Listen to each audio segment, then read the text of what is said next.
오늘 우리에게 주시는 하나님의 말씀은 요엘 2장 18절에서 32절입니다. 그때 여호와께서 자기의 땅을 극진히 사랑하시어 그의 백성을 불쌍히 여기실 것이라. 여호와께서 그들에게 응답하여 이르시기를 내가 너희에게 곡식과 새 포도주와 기름을 주리니 너희가 이로 말미암아 흡족하리라.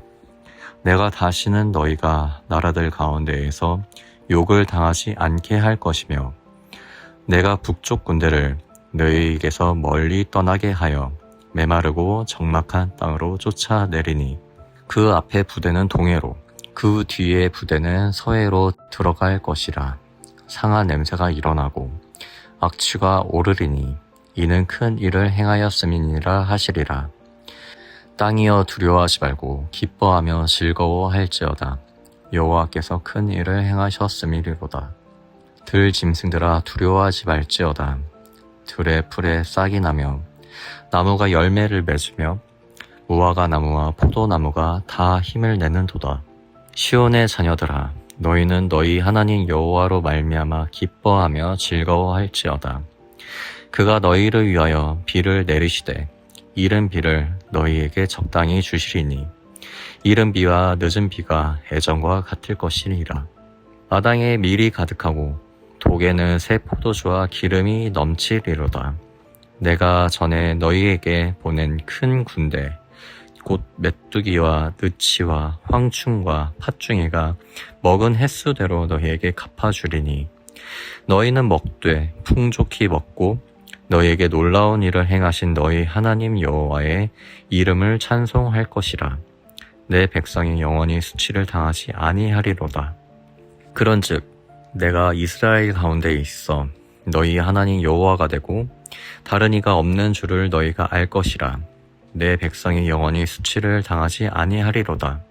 그 후에 내가 내 영을 만민에게 부어주리니 너희 자녀들이 장래의 일을 말할 것이며 너희 늙은이는 꿈을 꾸며 너희 젊은이는 이상을 볼 것이며 그때 내가 또 내 영을 남종과 여종에게 부어줄 것이며 내가 이적을 하늘과 땅에 베풀리니 곧 피와 불과 연기 기둥이라. 여호와의 크고 두려운 날이 이르기 전에 해가 어두워지고 달이 핏빛같이 변하려니와 누구든지 여호와의 이름을 부르는 자는 구원을 얻으리니 이는 나 여호와의 말대로 시온산과 예루살렘에서 피할 자가 있을 것이며 남은 자 중에 나 여호와의 부름을 받은 자가 있을 것임이니라. 아멘. 오늘 본문의 시작은 그때라고 시작하고 있습니다. 그때는 언제일까요? 어제 우리가 살펴보았던 내용에서 그 답을 찾을 수 있습니다. 어제 어떤 말씀을 주시는가 하면 본문 14절 14절을 보시면 이제라도 마음을 씻고 여호와께 돌아가면 은혜와 자비와 인내의 하나님께서 회개하는 자들을 용서해 주신다라는 약속의 말씀을 주셨습니다. 그래서 이스라엘 백성들이 어떻게 반응합니까? 17절을 보니까 여호와를 섬기는 제사장들이 여호와께 주의 백성을 불쌍히 여기소서라고 눈물을 흘리며 부르짖기 시작했습니다. 비록 심판을 앞둔 뒤늦은 회개처럼 보였지만 그들이 전심을 다해 회개하기 시작했을 때 하나님께서 그들의 진실한 눈물과 통회의 마음을 보셨습니다. 바로 이때가 오늘 본문의 시작인 그때입니다. 우리는 이 장면을 통해 아주 중요한 영적 진리를 깨닫게 됩니다. 바로 하나님의 놀라운 역사는 과연 언제 시작되는가? 하나님의 능력은 언제 우리에게 베풀어지시는가? 바로 우리의 전심을 다한 회개가 있을 때 시작된다라는 사실입니다. 그러므로 하나님 앞에서 우리의 죄를 깨닫고 회개하는 것은 성도로서 너무나 당연한 의무일 뿐만 아니라 하나님께서 우리에게 예비하신 놀라운 회복과 축복으로 나아가는 생명의 길임을 믿으시기를 바랍니다. 오늘 본문에 백성들이 눈물로 회개한 그때에 하나님께서 구체적으로 어떻게 역사를 하시는가? 18절을 보시겠습니다. 여호와께서 자기의 땅을 극진히 사랑하시어 그의 백성을 불쌍히 여기실 것이라 그렇습니다. 하나님의 뜨거운 사랑과 불쌍히 여기시는 마음, 긍휼한 마음이 회개하는 백성에게 임하신다라는 것입니다. 어제 본문만 봐서는 죄악 가운데 이스라엘 민족들이 당장 하나님의 심판 앞에서 멸절당할 것 같은 그런 분위기였죠. 하지만 오늘 보니까 그런 진노의 하나님은 온데간데 없고 극진한 하나님의 사랑만이 우리에게 소개되고 있는 것을 보게 됩니다. 모든 것이 회복되어지고 모든 것이 이전의 모습으로 돌아간 모습을 소개하고 있습니다. 그렇다면 그 가운데 어떤 사건이 있었던 것입니까?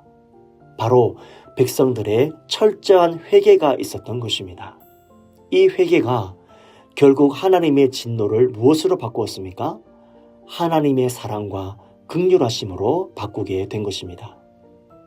그렇다면 하나님께서 회개하고 돌아온 자기 백성을 어느 정도로 사랑하시고 긍휼히 여기시는가, 이 부분들을 이제부터 살펴보도록 하겠습니다. 오늘 본문 속에서 두 가지 하나님의 마음이 드러나고 있음을 보게 되는데요. 18절을 보니까 하나님은 단순히 이스라엘의 땅 혹은 유대의 땅이라고 하지 않으십니다. 자기의 땅이라고 표현하고 계시고요. 또 이스라엘 백성이나 히브리 백성이라 하지 않으시고 그의 백성이라고 말씀하십니다. 단순히 지명이나 민족의 이름을 부르셔도 될 텐데 굳이 나의 땅, 나의 백성이라고 소유격을 강조하신 이유가 무엇일까요? 이 백성과 이 땅이 하나님의 소유라는 점을 하나님께서 분명히 지금 선포하고 계신다라는 것을 깨닫게 됩니다. 이것은 그 어떤 원수 마귀에게, 누군가에게 결코 내 자녀를 빼앗기지 않겠다라는 강력한 하나님의 의지의 표현으로 볼 수가 있습니다. 실제로 18절에 극진히 사랑하다라고 표현된 와이칸나에라는 단어가 바로 이러한 질투심에 표현한 그런 강력한 사랑의 표현입니다. 실제로 이 단어가 다른 성경에서 이렇게 번역이 되기도 했습니다. 신명기 32장 16절인데요. 그들이 다른 신으로 그의 질투를 일으키며 가증한 것으로 그의 진노를 일으켰도다 라는 말씀이 있는데 그렇습니다. 하나님께서 자기 백성들을 너무나 사랑하시기 때문에 그 백성들이 행여나 다른 신을 섬기게 되고 다른 신에게 마음을 두게 되고 관심을 갖게 되면 하나님께서 질투하시는 분이시다라는 것입니다. 바로 이러한 사랑을 우리에게 보여주고 계시는 것이죠. 또한 이어지는 18절 후반절을 보니까 하나님께서 하나님의 백성들을 불쌍히 여기신다라고 말씀하고 있습니다.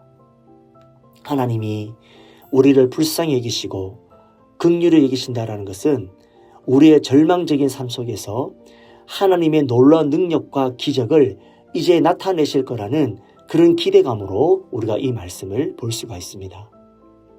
빌립보서 2장을 보면 에바브리오디도라는 사람이 나옵니다. 그런데 이 사람이 병들어 죽게 된 것이죠. 하지만 결국 그가 죽지 않고 고침을 받게 되는데요. 이에 대해 사도 바울이 이렇게 이야기를 합니다. 빌립보서 2장 27절입니다. 그가 병들어 죽게 되었으나 하나님이 그를 긍휼히 여기셨고 그뿐 아니라 또 나를 긍휼히 여기사. 바로 이것입니다. 하나님의 긍휼하심이 결국 그를 살리셨다라는 것입니다. 이 장면뿐만 아니라 성경에는 하나님께서 이스라엘 백성들을 너무나 긍휼히 여기심으로 그들의 기대와 상상을 초월하여 역사하시는 그 놀라운 하나님의 그런 장면들이 계속해서 등장을 하고 있습니다. 따라서 우리가 정말 엄청난 문제 앞에 서 있을 때 우리가 어떻게 해야 될까요? 내가 어떻게 하면 이 문제를 해결할 수 있을까라고 고민할 것이 아니라 먼저 하나님의 사랑과 긍휼의 여김을 받을 수 있는 자리로 우리가 나아가야 되는 것입니다. 하나님, 나를 불쌍히 여겨주시옵소서. 하나님, 나를 긍휼히 여겨주시옵소서. 이것이 오늘 본문에서 가장 중요한 영적 포인트가 되는 것입니다. 그렇다면 우리가 하나님의 긍휼하심을 받기 위해서 어떤 삶을 살아야 될까요? 히브리서 4장 16절은 이렇게 말씀합니다. 그러므로 우리는 긍휼하심을 받고 때를 따라 돕는 은혜를 얻기 위하여 은혜의 보좌 앞에 담대히 나아갈 것이니라. 긍휼하심을 받고 때를 따라 돕는 은혜를 위해 뭐라고 말씀하십니까? 은혜의 보좌 앞에 담대히 나아가라라고 말씀하고 있습니다. 은혜의 보좌 앞에 담대히 나아간다는 것은 전적으로 하나님만을 의지하고 하나님께서 나를 통하여 역사하실 것을 믿고 나아가는 그 전진하는 삶을 말하고 있는 것입니다. 여러분, 다니엘과 그의 친구들을 한번 생각해 보십시오. 그들은 비록 젊은 나이였지만 그들은 하나님을 향한 믿음을 끝까지 지켜나갔습니다. 하지만 이로 인해 그들의 인생은 굉장히 험난했죠. 그들의 힘으로는 도저히 감당할 수 없는 시련이 찾아왔습니다. 다니엘은 사자굴에, 또한 그의 친구들은 뜨겁게 타오르는 풀무에 던져지게 되는 위급한 상황을 맞이하기도 했습니다. 하지만 그들은 비록 그런 상황 때문에 믿음을 포기하지 않았습니다. 오직 하나님만을 바라보고 하나님께서 하실 일들을 기대하고 신뢰하며 담대히 나아간 것을 보게 됩니다. 그 결과 어떻게 되었습니까? 하나님의 놀라운 은혜가 임하게 되었습니다. 그들 가운데 하나님이 함께 계셨습니다. 그랬더니 그들 모두 털끝 하나 상하지 않고 정상적인 모습으로 살아나게 된 사실을 우리는 기억합니다. 그렇습니다.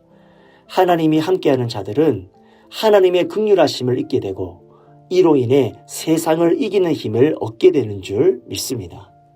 이제 말씀을 정리합니다.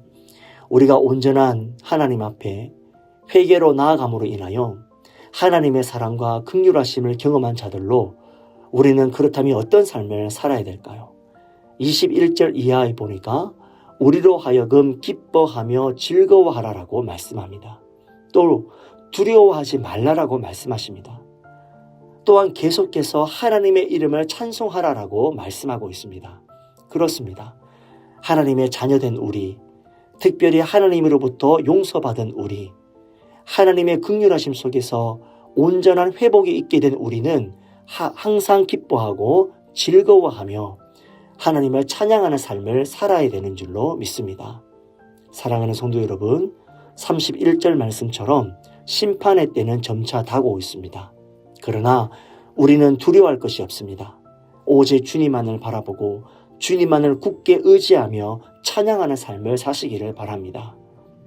그리하여 누구든지 여호와의 이름을 부르는 자는 구원을 얻으리라 하신 32절의 위대한 약속이 여러분의 삶에 온전히 이루어지기를 소망합니다.